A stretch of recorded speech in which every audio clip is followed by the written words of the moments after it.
Oi, pessoal, tudo bem? Sou a Vanessa Brum, professora de Ciências, e hoje, na aula do 7º ano, nós vamos falar sobre o reino protista. Estão preparados? Bom, vamos falar um pouco de quem participa do reino protista. As algas e os protozoários, tá? Na verdade, isso é um pouco confuso, porque eles colocaram as algas e os protozoários juntos, mas eles não são totalmente iguais. Por exemplo, o reino animal tem só os animais, né? Aqui, eles são um pouco diferentes e não são a mesma coisa. É um grupo meio confuso mesmo. O que acontece? Bom, nas algas, vamos falar um pouco das coisas parecidas, pode ser? Bom, as algas e os protozoários vivem em ambientes aquáticos, ambos. Ambos são eucariontes, tá? Ou seja, tem lá núcleo verdadeiro, tem DNA lá no núcleo, tudo certinho. Ambos têm também reprodução assexuada e sexuada, tá? E agora as diferenças. Bom, as algas, elas são ou unicelulares ou pluricelulares. Só para lembrar, unicelular, uma única célula, então a gente não consegue enxergar olho nu. E pluricelulares tem várias células, né? Múltiplas células, então você consegue enxergar olho nu. Os protozoários, todos são unicelulares, você não enxerga olho nu. As algas são autótrofas, ou seja, elas produzem o próprio alimento, como as plantas, sabe? Fazem fotossíntese, mas não são plantas, são diferentes. Algas e plantas são coisas diferentes. E os protozoários são heterotróficos, ou seja, eles precisam se alimentar de outras coisas, eles não produzem o próprio alimento. E vamos falar então um pouquinho das algas. Bom, alga é importante, professor? O que tem a alga? Qual é a ideia da alga, né? Gente, a alga é muito importante. A gente não dá o devido valor a ela. A gente deveria valorizar mais as algas, de verdade. Por quê? Bom, primeiro que as algas é a base da cadeia alimentar, principalmente, né, quando se trata de água, quando a gente está falando do ecossistema aquático. E as algas associadas a cianobactérias formam os fitoplânctons também, que são muito importantes. As algas, pessoal, são a principal produtora de oxigênio no planeta Terra. Sabe aquela história que te contaram que a Amazônia é o pulmão do mundo? Não é bem o pulmão. Quem é o pulmão do mundo e quem vai produzir a maior parte do oxigênio da atmosfera que a gente respira são as algas. A Amazônia a gente pode tratá-la como um coração do mundo, mas quem produz a maior parte do oxigênio para a Terra inteira são as algas, tá? E uma outra coisa muito interessante é que as algas, elas liberam dimetilsulfeto. O que esse dimetilsulfeto faz? Eles formam as nuvens, eles ajudam na nucleação de nuvens. É um nome meio dificinho, mas na formação de nuvens. É essa substância que é a principal responsável pela formação das nuvens, tá? Bem interessante, né? E aí a gente tem agora a gente vai falar um pouquinho das algas unicelulares e depois um pouquinho das pluricelulares, tá? Eu separei elas para vocês. Isso aqui não é um ET, não é um alien, tá? É um dinoflagelado, é uma alga dinoflagelada. Por que ela é importante? Ela tem grande importância, pessoal, na parte econômica, porque ela afeta tanto a produção de alimentos e o ecossistema aquático. Vou mostrar para vocês. Uma coisa que ela causa, assim, um problema muito grave que ela causa é as famosas marés vermelhas pelo mundo. O que acontece? Quando a gente tem uma alteração na salinidade, que é na quantidade de sal que tem na água, do mar, ou uma oscilação térmica, que é a diferença ali de temperatura, ou, por exemplo, o excesso de sais minerais e matéria orgânica no mar, mas como teria muito excesso de matéria orgânica no mar, por exemplo? Quando tem saída de esgoto, já viram? Já foi em praia que tem saída de esgoto? É horrível, né? Então, não deveria ser assim, né? Então, mas quando acontece isso, acumula muita matéria orgânica. E aí acontece uma proliferação, assim, um aumento muito brusco dos dinoflagelados. E esses dinoflagelados, eles soltam uma toxina. Daí aumenta muito a quantidade. Eles comem tudo que tem que comer, né? Lembra? E aí eles utilizam toda a matéria orgânica, comem não, né? Porque eles são autotróficos. Mas assim, eles utilizam toda a matéria orgânica que tem ali naquele local. E quando acaba, eles morrem. E aí, quando eles morrem, eles ficam acumulados ali, liberando aquela toxina na água. Aí, pessoal, é o que eu falei, eles causam problemas no ecossistema. Por quê? Aqueles peixes que vivem ali vão se alimentar, vão estar ali, né? Como eu disse, a alga é base da cadeia alimentar. Vai se alimentar, vai ficar intoxicado, contaminado. Aí vai lá, a pessoa pesca o peixe e come. Então, afeta a produção alimentar e afeta o ecossistema, né? E aí a gente tem... Mas também não é de tudo ruim. Tem a bioluminescência, que é um fenômeno maravilhoso. Meu sonho ver de perto.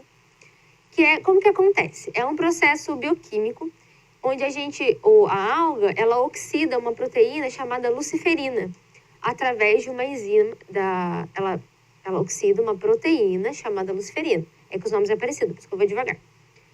E uma enzima chamada luciferase vai lá e oxida essa proteína chamada luciferina. E aí, quando acontece essa oxidação, gera luz, produz luz. E é natural, isso acontece naturalmente e fica esse fenômeno maravilhoso.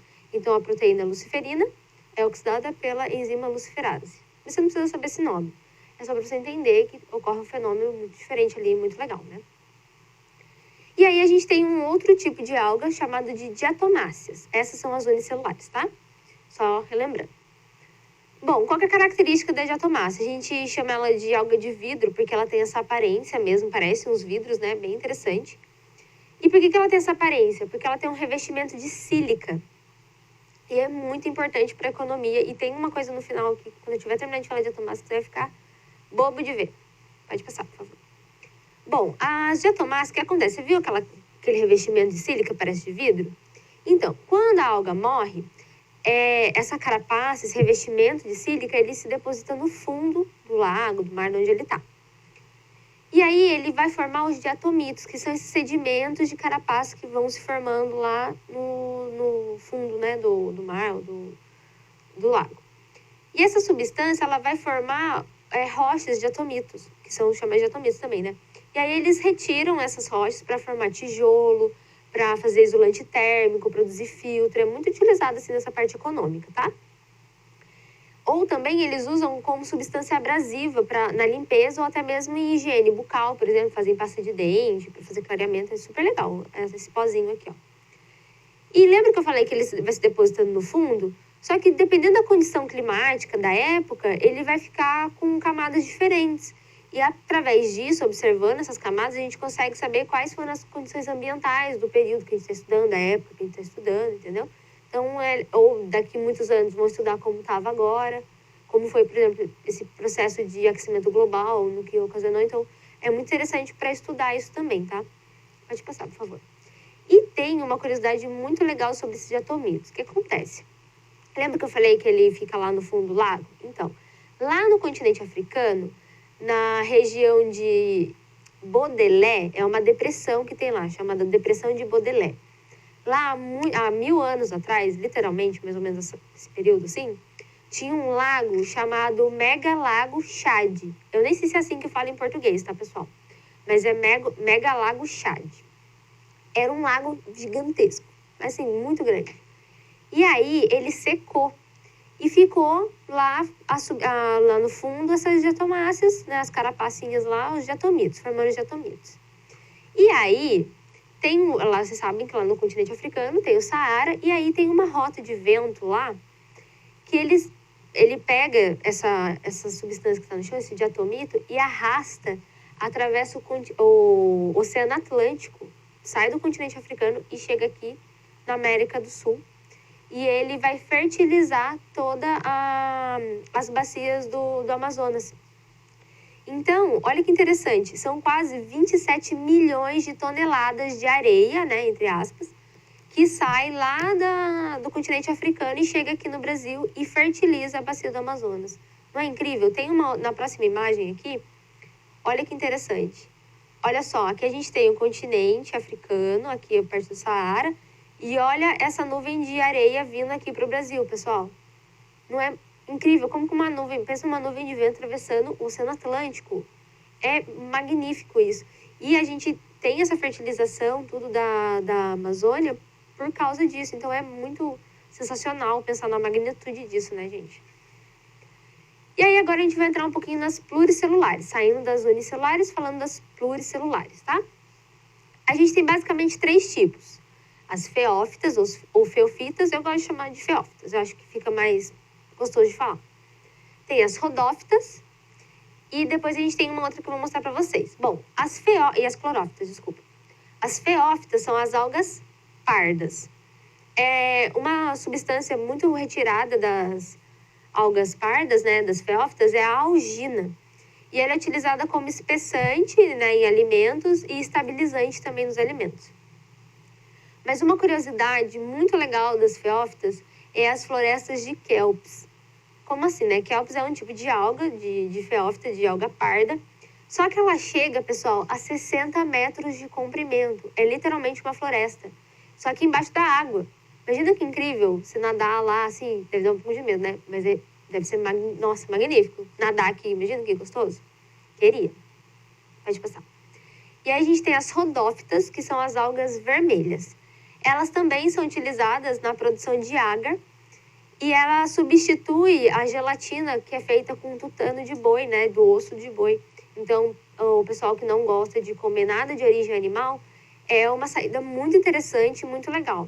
E o agar já era muito conhecido nos laboratórios que a gente usa para fazer a placa de Petri, para fazer cultura de bactéria, de fungo, como meio de nutrição, para a gente conseguir fazer a colônia lá e estudá-las depois. Então, ela é bem usada. E aí, por fim, das pluricelulares, a gente vai ter as clorófitas, que são as algas verdes, conhecidas também como alface do mar. Por que será, né? Não sei por quê. E o interessante das algas verdes é que elas são bioindicadores da natureza, né? Porque elas são muito resistentes à presença de matéria orgânica, assim como as algas vermelhas. Então, quando você vê, lá, a gente está estudando e vê que tem muita alga verde, a gente já pensa que ali pode ser talvez uma saída de esgoto, algo assim, entendeu? Ou foi uma saída de esgoto, ou tem uma saída de esgoto clandestina. Então, a gente começa a perceber esses sinais, assim, para entender como é o ecossistema do local, né? Bem interessante, né? E, por fim, vamos falar agora um pouquinho dos protozoários, tá? Bom, os protozoários, eles são classificados de acordo com a sua locomoção. O jeito que ele se locomove é como a gente classifica eles, tá? Então, a gente tem os ciliados, que se locomovem por cílios. Aí, um exemplo são os paramécios. A gente tem os flagelados, que se locomovem por flagelos. Um exemplo é o Trypanosoma cruzi.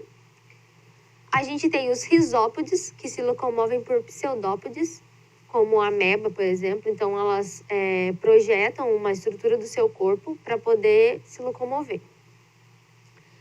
E tem os esporozoários que não têm estrutura de locomoção. Um exemplo é o plasmódio. E a gente vai falar um pouquinho agora das doenças que são causadas pelos protozoários. Peraí, doenças? Exatamente. Nem só de bactérias e vírus vivem as doenças. Algumas doenças que a gente às vezes nem sabe, né? Ah, é causada por vírus, é causada por bactéria. Às vezes nem é, às vezes é causada por protozoário. E é diferente a gente ouvir falar disso, né? Que protozoário causa doença, mas pessoal, causam bastante doença, bem famosas, aliás, vocês vão ouvir falar aqui. Eu falo, nossa, é causada por protozoário? Agora vocês vão saber. Bom, uma delas é a doença de Chagas. Vocês provavelmente já ouviram falar. O agente etiológico, o que é etiológico? Causador. O agente, quem causa a doença, é o Trypanosoma cruzi, aquele flageladinho que a gente viu lá. O vetor, que é quem leva o Trypanosoma cruzi até a gente, que transmite, é o barbeiro, principalmente na região norte, é um chamado barbeiro. E ele tem alguns reservatórios naturais, que são tatus, macacos, cães, porcos e até aves podem ser um reservatório natural. Então, o barbeiro vai lá, pega dele e, sem querer, né, contamina a gente. As formas de transmissão dele, como que a gente pode pegar, né, o barbeiro. Então, é vetorial, como eu disse, e o que acontece? O barbeiro vai lá, pica a pessoa, suga lá, tá, tudo, aí depois o barbeiro solta as fezes dele na onde ele picou. E aí, através das fezes contaminadas do barbeiro, a gente contrai a doença de Chagas, né? Também por transfusão sanguínea, se eu doar um sangue que está, né, contaminado, mas hoje em dia, né, os hemonúcleos aí, eles têm todo esse cuidado, eles sabem de tudo, né, de todas essas doenças, então eles tomam bastante cuidado e às vezes nem pega, né, se a pessoa tiver. E aí também tem a transmissão congênita, que é passado da mãe para o bebê pela placenta ou através do leite materno. E também através de ingestão de alimentos contaminados pelo protozoário. Isso está acontecendo muito no sul e no sudeste, porque a gente não tem o barbeiro aqui, propriamente dito. E como que as pessoas daqui estão pegando doença de Chagas, se não por essa transmissão, esse meio de transmissão direto pelo barbeiro? Através da alimentação.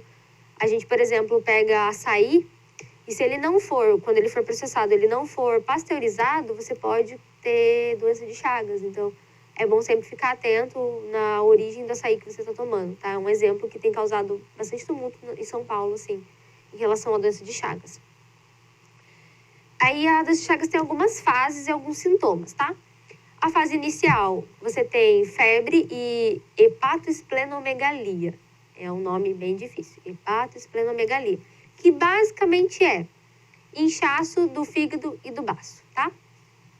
Depois, no período latente, é assintomático, não tem sintoma nenhum. E depois a gente tem a fase crônica, e aí é onde a gente tem cardiomegalia, que é um aumento do coração, megacólon, que é um aumento do intestino, principalmente do intestino grosso. E depois a gente tem o megaesôfago, que é um aumento do esôfago ali também, tá? E qual que é a profilaxia? Mas primeiro, o que é profilaxia? Profilaxia é como você vai prevenir essas doenças, né? No caso, doença de Chagas. Bom, lá no caso do norte, melhorar a habitação. Então, as pessoas têm que dar preferência para morar em casa de alvenaria, de bloco, tudo, cimentado, assim. Porque ele fica lá nas casas, elas, se não me engano, são de pau a pique ou material assim. E aí ele fica nas frestinhas. Ele fica lá, então, é um lugarzinho para ele viver, né? Então, se você tem uma casa de alvenaria, já elimina esse problema. Também colocar a tela em portas e janelas. Combater o barbeiro, assim como a gente tenta combater o mosquito da dengue aqui, né? Tratar os doentes. É muito importante, até no caso de uma gestação, a mãe não passar pro bebê. Colocar mosquiteiro na cama lá, é muito comum, né? Eles colocam, assim, um pano, assim, em volta da cama para ele não picar à noite, a pessoa. E sempre ver a ingestão de alimentos com boa procedência, né? Então, você vai, antes de comer, por exemplo, tomar um açaí, você vai prestar atenção ou perguntar se ele foi pasteurizado, tudo, para você ter certeza que está consumindo um alimento bom, né? Amebíase, pessoal, é o agente etiológico, como eu falei, quem causa essa doença é a entamoeba histolítica, então a amebinha lá, lembra que a gente viu? Os sintomas são lesões intestinais e diarreia intensa, com muco e sangue. Transmissão pode ocorrer através de ingestão de alimentos e água contaminada, também com fezes dos cistos do parasita. E também a profilaxia, né, a forma de tratamento, a forma de prevenção. É o saneamento básico, higiene pessoal, lavar bem os alimentos, né, e ferver a água ou beber água filtrada, né, ou se de preferência filtrada e fervida, né, melhor ainda. E por fim, a malária, que é causada pelo plasmódio. Tem algumas espécies ali, diferencia algumas espécies, e ela é transmitida pelo vetor, né? Quem transmite é o anófilis, o mosquito anófilis, fêmea. O macho não, só a fêmea. E a transmissão ocorre pela picada da fêmea do mosquito. Então, ela pica e quando ela pica, ela libera lá na corrente sanguínea o protozoário, né? O plasmódio. Só volta um pouquinho, por favor. Uma coisa interessante é que, se você perceber, eu coloquei um mapinha aqui para a gente observar que a malária, ela ocorre principalmente nos países subdesenvolvidos ou em desenvolvimento ainda. Se você vê aqui na parte de cima do planeta, né, nos continentes do norte aqui, nos países do norte não acontece, ele já foi erradicado. Então, é um problema principalmente de países pobres, né? Então, é uma coisa que a gente tem que pensar e sempre estar conferindo, né, nas políticas públicas, enfim, é uma coisa que a gente tem que prestar atenção. Bom, quais são as fases da doença e os sintomas?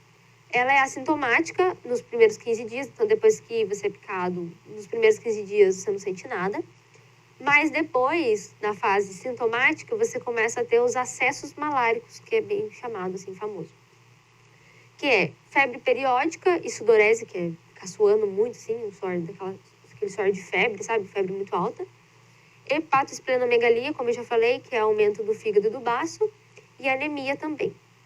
E a forma de prevenção é combate ao mosquito vetor, principalmente, através de repelentes químicos, telas nas janelas e evitar água parada, assim como a dengue, né? A gente tem que evitar água parada, é bom para várias coisas, a gente tá vendo, né? E, pessoal, por hoje é só. Espero que tenham gostado, espero que tenham aprendido muito e até a próxima aula.